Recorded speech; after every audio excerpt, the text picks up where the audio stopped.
अमरावतीमध्ये पुन्हा एकदा अडसूळ विरुद्ध राणा असा वाद सुरू झालेला आहे। दर्यापूर विधानसभा मतदारसंघात बाहेरचा उमेदवार चालणार नाही असं म्हणत नाव न घेता माजी खासदार नवनीत राणा यांनी अभिजित अडसूळ यांना टोला लगावलेला आहे। तर दर्यापूर विधानसभेची जागा ही शिवसेनेची हक्काची जागा आहे, त्यामुळे एकदा गप्प राहिलोय आता गप्प राहणार नाही, लढणारच अशा शब्दात अभिजित अडसूळ यांनी देखील प्रत्युत्तर दिलेलं आहे।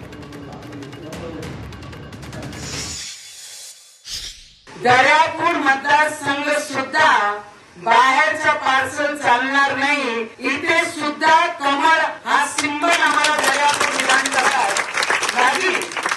खूप झाले पार्सल येणं आणि पार्सल बाहेर जाणं। आत्ता वारी आहे आमच्या अमरावती जिल्ह्याचाच उमेदवार दर्यापूर मतदारसंघात आम्हाला पाहिजे आणि ते सुद्धा फक्त कमळचे सिंबल वरच आम्हाला आमचा उमेदवार लागेल। त्याकरिता आपण सगळे प्रयत्न करत आहे।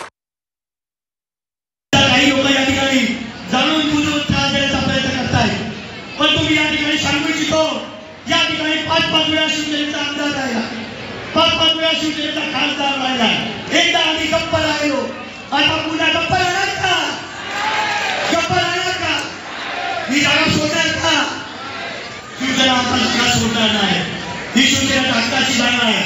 मला देवेंद्र फडणवीस साहेबांनी सांगितलं, मला अमित भाई शहांनी सांगितलं, मला माननीय मुख्यमंत्र्यांनी सांगितलं की तू दर्यापूरची तयारी कर आणि मग मी दर्यापूरच्या तयारीला लागलो।